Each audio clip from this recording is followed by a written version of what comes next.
Incident de la Superman Tower of Power. Le 21 juin 2007, Caitlin Lasseter, âgée de 13 ans, est arrivée au parc Six Flags Kentucky Kingdom avec sa famille pour ce qui aurait dû être une parfaite journée d'été. Le parc d'attractions de Louisville était animé, rempli de visiteurs désireux d'échapper à la chaleur grâce aux différentes attractions et manèges. Caitlin, une collégienne dynamique originaire d'Elizabethtown, attendait cette sortie avec impatience depuis des semaines. Elle était particulièrement impatiente de monter sur la Superman Tower of Power, l'attraction phare du parc qui dominait la ligne d'horizon avec ses 177 pieds de hauteur. La Superman Tower of Power était considérée comme l'une des attractions les plus populaires de Kentucky Kingdom. Le manège fonctionnait en installant les passagers dans une nacelle circulaire, les pieds pendant librement dans le vide. Un système sophistiqué de câbles et de poulies hissait les passagers au sommet de la tour, marquait une pause pour faire monter la tension, puis les relâchait dans une chute libre contrôlée vers le sol. La sensation d'apesanteur combinée à la vue panoramique sur Louisville en faisait une attraction incontournable pour les amateurs de sensations fortes. Des harnais de sécurité maintenaient les passagers au niveau du torse et des épaules, tandis que leurs jambes restaient libres sous les sièges. Caitlin rejoignit la file avec les membres de sa famille, observant les groupes précédents hurler de joie lors de leur descente. Les opérateurs du manège effectuaient leur vérification de sécurité habituelle, s'assurant que tous les harnais étaient correctement attachés avant de lancer la séquence de montée. Tout semblait normal lorsque le groupe de Caitlin prit place dans les sièges de la nacelle. La tour massive s'élevait bien au-dessus d'eux, et elle sentait l'anticipation monter alors que l'attraction commençait sa lente ascension. À environ 12 mètres du sol, quelque chose tourna catastrophiquement mal. L'un des câbles de soutien principaux céda soudainement sous la tension, produisant un effet de fouet alors que le câble sectionné frappait la nacelle du manège. Le câble d'acier, se déplaçant à une vitesse et une force énormes, frappa plusieurs passagers avant qu'ils ne puissent réagir. En un instant, ce qui n'était qu'un moment d'anticipation se transforma en une horreur absolue. Caitlin subit le pire de l'impact du câble. Le fil d'acier sectionné frappa ses jambes avec une telle force que ses deux pieds furent complètement amputés au-dessus des chevilles. Les autres passagers de la nacelle hurlèrent de terreur en assistant à l'accident inimaginable qui se déroulait sous leurs yeux. Le sang commença immédiatement à couler des graves blessures de Caitlin, tandis qu'elle restait consciente de ce qui lui était arrivé. Les opérateurs de l'attraction, voyant la situation d'urgence, arrêtèrent immédiatement le mécanisme de levage et commencèrent les procédures de descente d'urgence. La sécurité du parc et le personnel médical se précipitèrent sur les lieux dès que la nacelle revint au niveau du sol. Caitlin resta remarquablement calme malgré ses blessures traumatisantes, allant même jusqu'à demander où étaient ses pieds sectionnés. Les techniciens médicaux d'urgence appliquèrent rapidement des garrots et commencèrent les soins vitaux tout en la préparant à un transport immédiat vers l'hôpital universitaire. Les autres passagers, bien qu'indemnes physiquement, furent profondément traumatisés d'avoir été témoins d'un accident aussi horrible. La Superman Tower of Power fut immédiatement fermée dans l'attente d'une enquête complète. Caitlin a survécu à ses blessures, mais a dû faire face à une vie entière de défis pour s'adapter à son handicap permanent. L'accident a conduit à des révisions à l'échelle de l'industrie des procédures d'inspection des câbles et des protocoles de sécurité des attractions. Six Flags a finalement trouvé un accord avec la famille pour un montant non divulgué, tandis que l'attraction a été définitivement retirée du parc. L'incident est devenu un moment charnière pour les normes de sécurité des parcs d'attractions dans toute l'industrie. Déraillement du Grand 8 Big Dipper. Le 30 mai 1972, des familles de tout Londres se sont rendues en masse à la fête foraine de Battersea pour célébrer le week-end férié. Ce parc d'attractions populaire, situé le long de la Tamise, était une destination appréciée depuis des générations par les Londoniens en quête de sensations fortes et de divertissement. Parmi les attractions les plus populaires de la fête figurait le Big Dipper, un grand 8 en bois classique qui ravissait les visiteurs depuis 1951. Cette attraction vieillissante, avec sa structure traditionnelle en bois peint en blanc et ses descentes abruptes, incarnait l'âge d'or des divertissements balnéaires britanniques. Le Big Dipper se dressait comme un témoignage de l'optimisme d'après-guerre, construit à une époque où le pays se relevait et où les familles étaient avides de plaisirs simples. Le Grand 8 comportait une série de bosses et de virages typiques des montagnes russes en bois de cette époque, atteignant des vitesses d'environ 56 km à l'heure. Ces wagons pouvaient accueillir jusqu'à 20 passagers à la fois. Et lors des journées chargées comme ce week-end férié, l'attraction fonctionnait en continu avec un temps d'arrêt minimal entre les cycles. La voie en bois, soutenue par un réseau complexe de poutres et de traverses en bois, avait résisté à plus de 2 décennies du climat rigoureux de Londres. Parmi la foule venue pour le jour férié se trouvaient plusieurs familles avec des enfants, ainsi que des groupes d'adolescents venus à la fête foraine spécialement pour les attractions à sensations fortes. La file d'attente du Big Dipper s'étirait longuement en ce début d'après-midi chargé, avec des passagers impatients d'attendre leur tour pour vivre l'expérience de ce grand 8 classique. Beaucoup de ces visiteurs avaient monté le Big Dipper d'innombrables fois au fil des années, faisant confiance à ses rythmes familiers et à son historique de sécurité éprouvé. Les opérateurs de l'attraction, suivant leurs procédures habituelles, faisaient monter les passagers dans les wagons et verrouillaient les simples barres de sécurité qui servaient de principal système de retenue. Alors que le train, entièrement chargé, gravissait la première grande montée, accumulant de l'énergie potentielle pour la descente palpitante à venir, les passagers pouvaient voir la Tamise et la silhouette de Londres au loin. La chaîne mécanique les hissait régulièrement vers le sommet, produisant son cliquetis caractéristique. Tout semblait parfaitement normal lorsque le train franchit le sommet de la première colline et commença à prendre de la vitesse dans la descente. Les sensations familières d'accélération et de léger décollage du siège provoquèrent des cris de joie chez les passagers. Puis, alors que le train abordait un virage relevé à grande vitesse, une défaillance structurelle catastrophique se produisit. Une section critique de la structure en bois de la voie s'effondra sans avertissement, incapable de supporter les forces dynamiques du train lancé à toute allure. Les wagons de tête déraillèrent immédiatement, quittant complètement la voie et plongeant vers le sol en contrebas. Les passagers furent projetés hors de leur siège alors que les wagons culbutaient et s'écrasaient contre la structure de soutien sous la voie. L'ossature en bois, jamais conçue pour retenir des wagons de train en chute, se brisa et s'effondra sous l'impact. 5 personnes périrent sur le coup lors de l'accident dévastateur, tandis que 13 autres subirent de graves blessures allant de fractures à des traumatismes sévères. Les cris des blessés et des témoins terrifiés résonnèrent dans l'air, tandis que le personnel du parc et les visiteurs se précipitaient pour porter secours. Les services d'urgence arrivèrent rapidement, mais l'enchevêtrement de poutres en bois, de métal tordu et de wagons renversés rendit les opérations de secours extrêmement difficiles. Certaines victimes restèrent coincées sous les décombres pendant des heures, tandis que les secouristes démontaient prudemment la structure effondrée. L'enquête qui suivit révéla que la fatigue structurelle et un entretien insuffisant avaient compromis la sécurité de l'attraction. Les poutres de soutien en bois s'étaient détériorées au fil des années, affaiblies par les intempéries et le stress constant des opérations du train. À la suite de cette tragédie, le Big Dipper fut définitivement démonté et le Battersea Fun Fair ne rouvrit jamais ses portes. L'incident entraîna des réformes de sécurité complètes dans toute l'industrie britannique des parcs d'attractions, établissant de nouvelles normes pour l'inspection et l'entretien des manèges, qui continuent aujourd'hui de protéger les visiteurs. Accident mortel sur le toboggan Verrucht. Le 7 août 2016, Caleb Schwab, âgé de 10 ans, arriva au parc aquatique Schlitterbahn à Kansas City avec sa famille pour ce qui aurait dû être une journée estivale pleine de plaisir. Caleb était le fils de Scott Schwab, un législateur de l'État du Kansas, et comme beaucoup d'enfants de son âge, il était attiré par l'attraction la plus célèbre du parc. Dominant le parc aquatique du haut de 51,38 mètres, Verrucht était officiellement reconnu comme le plus haut toboggan aquatique du monde. Le mot allemand Verrückt signifie fou, un nom qui s'est malheureusement révélé prophétique. Verrückt avait ouvert ses portes seulement 2 ans plus tôt, dans une grande effervescence et sous l'attention des médias. L'immense toboggan proposait un système unique de radeaux multipersonnels où 3 passagers étaient attachés ensemble dans un radeau gonflable spécialement conçu. Le parcours commençait par une chute vertigineuse de 17 étages, suivie d'une seconde bosse qui procurait un instant d'apesanteur avant la descente finale dans un bassin d'eau. Les concepteurs du toboggan avaient installé un filet de sécurité au-dessus de certaines parties de l'attraction pour empêcher les radeaux de s'envoler, une mesure de sécurité qui reconnaissait les forces extrêmes générées par l'attraction. Le fonctionnement de l'attraction dépendait d'une répartition précise du poids entre les 3 passagers. Les consignes de sécurité précisaient que le poids total des passagers devait se situer dans une fourchette spécifique afin de garantir que le radeau reste en contact avec la surface du toboggan tout au long du parcours.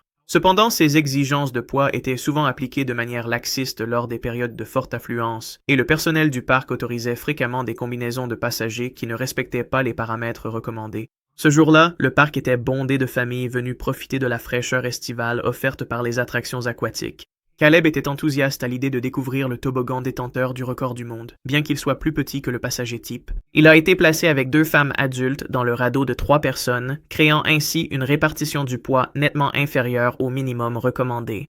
Le radeau a été sécurisé au sommet de la tour de 168 pieds, les 3 passagers étant attachés à l'aide de sangles en velcro et en nylon. Les employés du parc ont donné leur briefing de sécurité habituel avant de relâcher le radeau sur la pente abrupte du départ.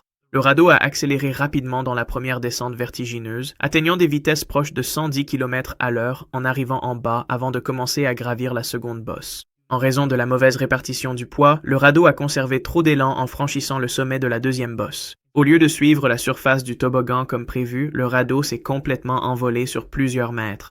Le radeau, trop léger et manquant de poids pour rester au sol, a été projeté vers le filet de sécurité situé au-dessus, qui était justement censé protéger les passagers dans ce genre de situation. Caleb, assis à l'avant du radeau, a violemment heurté les supports métalliques du filet de sécurité situé au-dessus.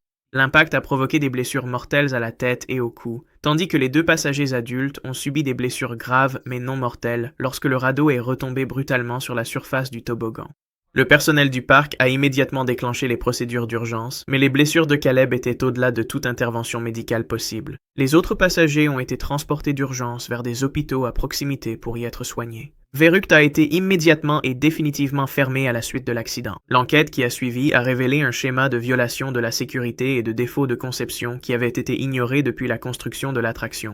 Des poursuites pénales ont été engagées contre plusieurs dirigeants du parc et le concepteur de l'attraction pour comportement irresponsable et meurtre au second degré. Des preuves ont montré que des ingénieurs avaient à plusieurs reprises alerté sur des problèmes de sécurité pendant la construction, mais ces préoccupations avaient été écartées au profit du respect des délais d'ouverture. Le toboggan a été entièrement démoli en 2018 et l'incident a conduit à des réformes complètes de la réglementation sur la sécurité des toboggans aquatiques à l'échelle nationale.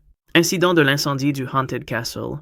Le 11 mai 1984, le parc Six Flags Great Adventure dans le New Jersey connaissait l'une de ses soirées printanières les plus fréquentées de la saison. Le temps chaud avait attiré de grandes foules dans ce parc d'attractions populaires, avec des familles et des groupes d'adolescents impatients de découvrir les différentes attractions et manèges. Parmi les attractions les plus populaires du parc se trouvait le Haunted Castle, un parcours à pied dans le noir qui promettait aux visiteurs un voyage terrifiant à travers une structure labyrinthique remplie de fantômes, de monstres et d'autres surprises effrayantes.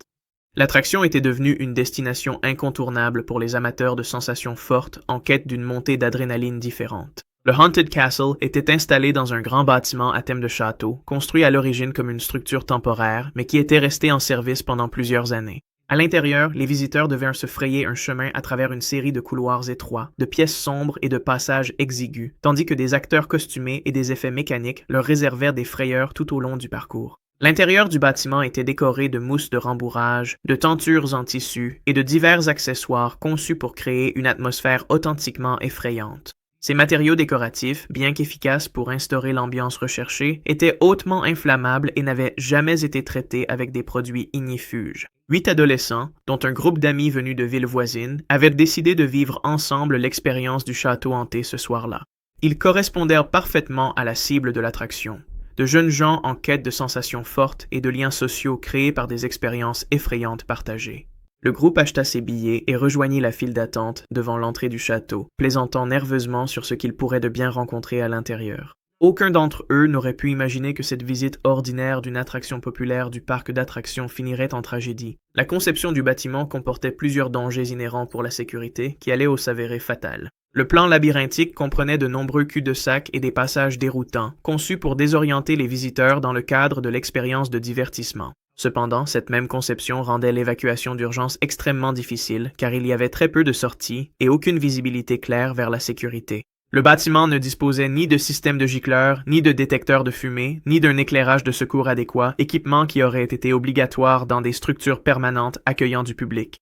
Peu après 18h30, un petit incendie s'est déclaré dans l'un des murs rembourrés de mousse au cœur de l'attraction. La cause exacte n'a jamais été déterminée avec certitude, mais les enquêteurs soupçonnaient soit un dysfonctionnement électrique, soit un mégot de cigarette jeté d'avoir enflammé les matériaux en mousse hautement combustible. En quelques minutes, les flammes se sont propagées rapidement à travers les pièces et couloirs interconnectés, alimentés par l'abondance de décorations et de meubles inflammables dans toute la structure. Le bâtiment s'est rapidement rempli d'une fumée épaisse et toxique, rendant la visibilité presque impossible. Les visiteurs à l'intérieur de l'attraction ont d'abord cru que la fumée et la chaleur faisaient partie du spectacle car des effets spéciaux étaient couramment utilisés pour renforcer l'atmosphère effrayante. Au moment où les gens ont compris qu'ils étaient réellement en danger, le feu s'était déjà largement propagé, bloquant de nombreuses issues déjà limitées. L'intérieur labyrinthique, conçu pour désorienter les visiteurs en temps normal, s'est transformé en piège mortel alors que des personnes paniquées tentaient désespérément de trouver la sortie à travers les couloirs envahis par la fumée. Les 8 adolescents se sont retrouvés séparés et perdus dans le labyrinthe en flammes. Malgré les efforts des secours arrivés rapidement sur les lieux, les 8 jeunes ont tous succombé à l'inhalation de fumée avant de pouvoir être secourus. Les victimes, âgées de 15 à 18 ans, ont vu leur vie brutalement interrompue par une tragédie évitable qui a mis en lumière de graves lacunes dans la réglementation de la sécurité des parcs d'attractions. L'enquête qui a suivi a révélé de nombreuses violations des règles de sécurité et des défaillances réglementaires. La structure avait été approuvée en tant que bâtiment temporaire, mais avait fonctionné pendant des années sans respecter les normes de construction permanentes. Des poursuites pénales ont été engagées contre plusieurs responsables du parc et l'incident a conduit à des réformes complètes des exigences en matière de sécurité incendie pour toutes les attractions des parcs d'attractions à l'échelle nationale. La tragédie du Haunted Castle est devenue un tournant qui a fondamentalement changé la manière dont l'industrie aborde la sécurité dans les lieux de divertissement. L'incident de décapitation à Worlds of Fun. Le 7 juin 1981, le parc d'attractions Worlds of Fun à Kansas City fonctionnait dans des conditions estivales typiques, avec une affluence modérée profitant des différentes attractions du site. La montagne russe emblématique du parc, l'Orient Express, enthousiasmait les visiteurs depuis son ouverture, avec un design unique comprenant plusieurs inversions et des éléments à grande vitesse qui en faisaient l'une des attractions les plus populaires du Midwest. Les trains distinctifs rouges et jaunes de la montagne russe transportaient régulièrement les passagers à travers une série de loopings, de vrilles et de virages inclinés, offrant une expérience intense mais généralement sûre à des milliers de visiteurs chaque saison d'exploitation. William Heathcote était un ouvrier saisonnier de maintenance de 20 ans qui travaillait au parc depuis plusieurs semaines. Comme beaucoup de jeunes occupant des emplois d'été dans les parcs d'attractions, il était désireux de prouver qu'il était fiable et consciencieux dans ses tâches. William avait été chargé d'effectuer des inspections de maintenance de routine sur diverses attractions du parc, une responsabilité qui exigeait de lui qu'il examine l'état des rails, les composants mécaniques et les systèmes de sécurité afin de s'assurer que tout fonctionnait correctement. Ces inspections étaient généralement programmées pendant les heures creuses ou lorsque les attractions étaient temporairement arrêtées pour des raisons de maintenance. Cet après-midi-là, William effectuait ce qui aurait dû être une inspection de routine des montagnes russes Orient Express. Le protocole standard exigeait que toutes les opérations de l'attraction soient complètement arrêtées avant que le personnel de maintenance n'entre dans les zones restreintes autour des rails. De multiples procédures de sécurité étaient en place pour prévenir précisément le type d'accident qui allait se produire, notamment des systèmes de communication entre les opérateurs de l'attraction et le personnel de maintenance, des procédures physiques de verrouillage des commandes de l'attraction, ainsi que des limites clairement indiquées séparant les zones opérationnelles des zones de maintenance. L'Orient Express continuait de fonctionner normalement, avec des trains remplis de passagers effectuant leur circuit à travers les différentes inversions et sections à grande vitesse de la piste. Les opérateurs de l'attraction dans la cabine de contrôle maintenaient leurs procédures de surveillance habituelles, surveillant toute irrégularité dans le fonctionnement de l'attraction, tout en gérant l'embarquement et le départ des trains successifs. Les systèmes mécaniques fonctionnaient exactement comme prévu, avec des zones de blocage et des capteurs de sécurité garantissant que les trains gardaient un espacement adéquat et circulaient dans des conditions sûres. Quelque chose a terriblement mal tourné dans les protocoles de communication et de sécurité qui auraient dû empêcher tout agent de maintenance d'entrer dans une zone restreinte alors que l'attraction était encore en fonctionnement. William a d'une manière ou d'une autre accédé à une zone immédiatement adjacente à la voie active des montagnes russes, se plaçant directement sur le trajet des trains lancés à grande vitesse. Que cela soit dû à une défaillance de communication entre les services, à une formation insuffisante sur les procédures de sécurité ou à une brève erreur de jugement, le résultat fut le même. Alors qu'un des trains de l'Orient Express abordait un virage à pleine vitesse de fonctionnement, il a percuté William avec une force considérable. L'impact a été instantanément fatal, provoquant un traumatisme sévère qui a entraîné sa décapitation. Les passagers du train ont vécu le choc horrible d'être témoins de ce tragique accident, tandis que les opérateurs de l'attraction ont immédiatement lancé les procédures d'arrêt d'urgence en réalisant ce qui venait de se passer. Le train a été arrêté aussi rapidement que le permettaient les systèmes de sécurité et les services d'urgence ont été appelés sur les lieux. Les conséquences immédiates de l'accident ont provoqué une onde de choc dans toute l'industrie des parcs d'attractions. Worlds of Fun a définitivement fermé l'Orient Express et a mené une révision complète de toutes les procédures de sécurité et des protocoles de formation. L'enquête a révélé des défaillances critiques dans les systèmes de communication et les procédures de sécurité qui auraient dû empêcher tout agent de maintenance d'accéder aux zones restreintes pendant le fonctionnement de l'attraction.